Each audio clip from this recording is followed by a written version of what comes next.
Yes, we are into chemistry again today.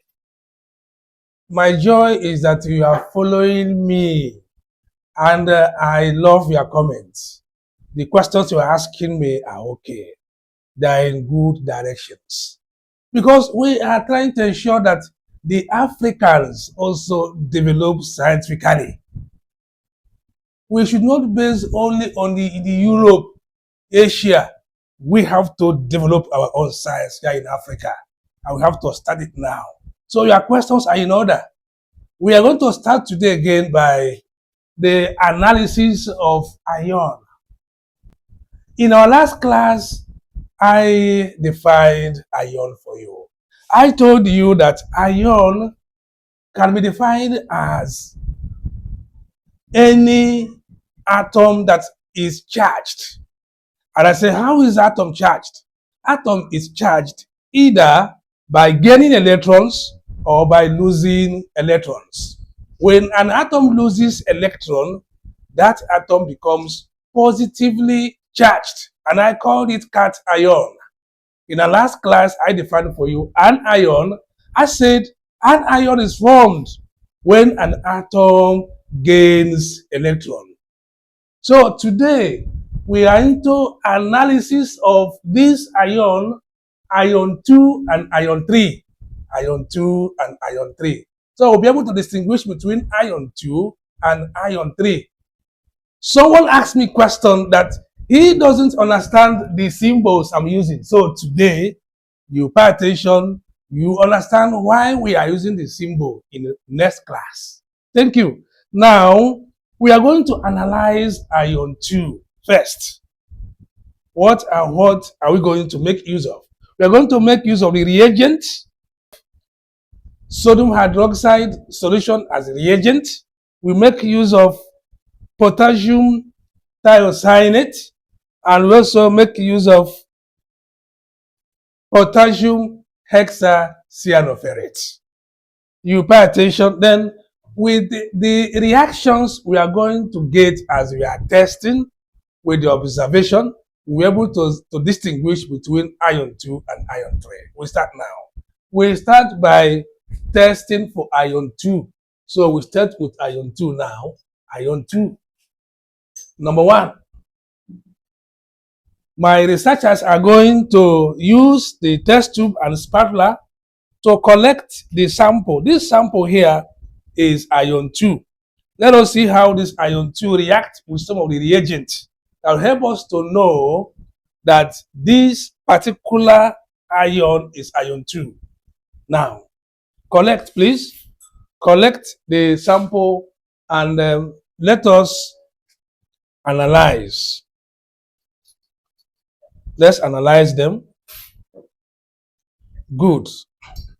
Add small quantity of water as usual. It's okay. Then we start with the sodium hydroxide solution in drops. Then when we see, let us watch now. When we added, check it now, we see. Let us call that sample X. Xn plus water. What are we checking? We are checking whether the sample is soluble in water, whether it dissolves in water. Some sample of salt are soluble in water, while some are not soluble in water. So we are going to check their solubility in water. Now, from what we can see, you see that this sample that we put here dissolves in water. Dissolves in water. There is no precipitate. There is no PPT. PPT. So we can say that Xn plus water. What we observe there is that Xn is soluble in water. Is soluble in water. So if it is soluble in water, then we are going to say that soluble salt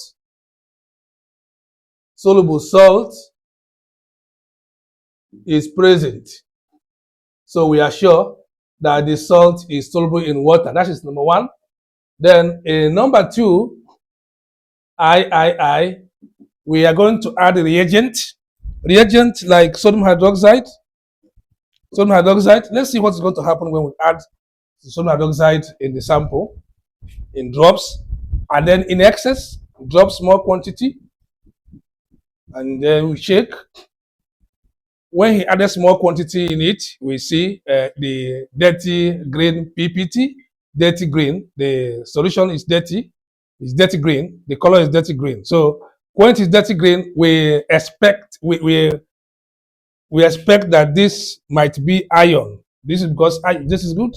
So you can see this very one here. It's giving me dirty green precipitate, dirty green color. So we see we are going to see I plus sodium hydroxide solution in drops, and in excess. What we saw is dirty green PPT, dirty green PPT. We are going to check if that PPT will dissolve when we add in excess. So what we saw when we saw this, we expect we may suspect copper. Let's suspect it. This suspect, and also iron 2 suspected. We are suspecting because copper can also do something like that. We are not sure. So let us do another thing again. Let us use another reagent. Let's make use of ammonia. Let's use ammonia. And check. So we say the solution Xn plus water, I plus ammonia solution. Let's check. Plus ammonia solution.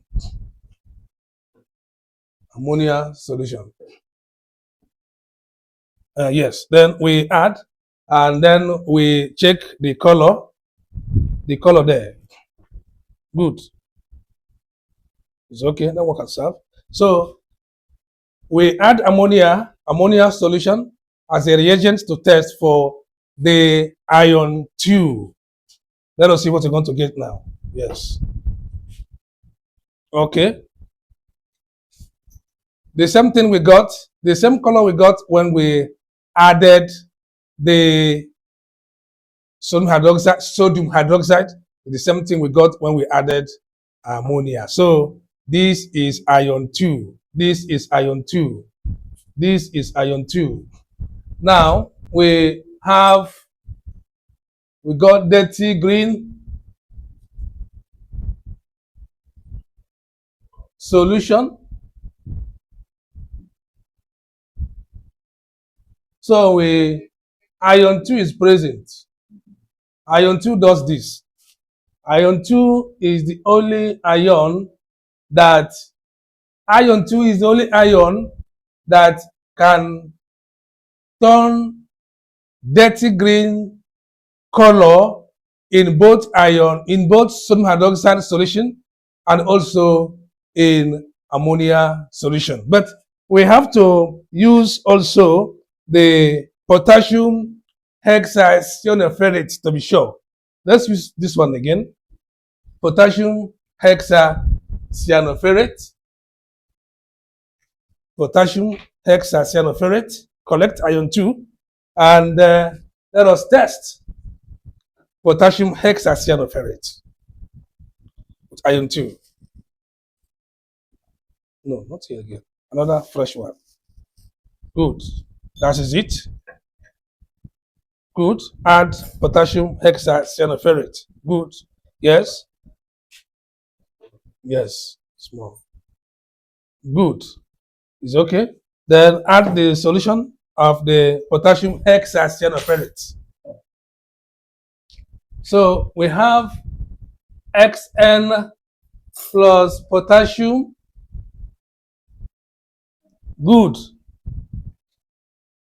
This is what it's giving me. It's giving me dark blue color. Dark blue color. Good. Potassium hexacyanophrate.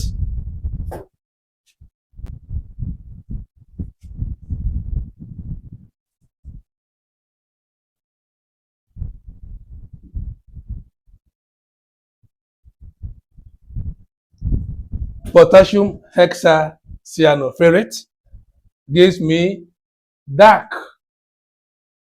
blue color. So ion 2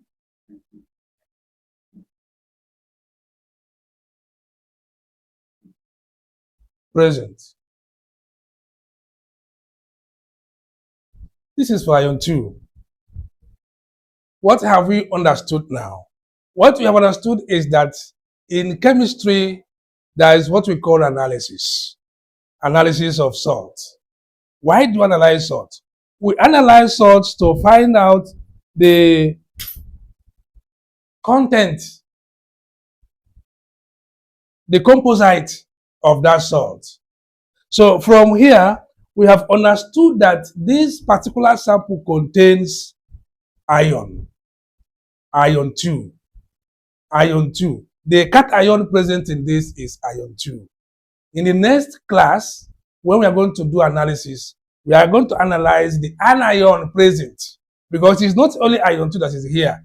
There is going to be another ion which is negative that is here too, which might be carbonate ion, hydroxide ion, tetraoxosulfate ion, oxide ion. So we have to test again to find out all the composite of this very salt here. But today, because of what we are learning today, we have just analyzed the salt, and we found out that this particular salt contains ion 2. How?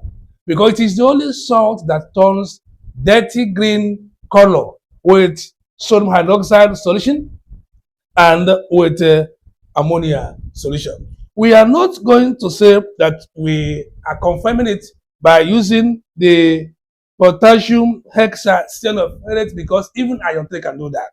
That's why it's good to distinguish between them using the reagents. Thank you very much, and I love your comment. Your comment moves me to go into research more. Ask me more questions, and then we will move together to ensure that Africans grow up in science. From the medical research done in the West, it has been observed that the cranial nerves of the white man is equal to the cranial nerves of the African man. Why is it that it appears as if they think more than us? No, it's not true. We have to research here in Nigeria. To help growth of science. Let us not dodge, because without science, we have nowhere to go. Thank you very much. Comment, and then bring out your ideas so that we can grow in science. Thank you.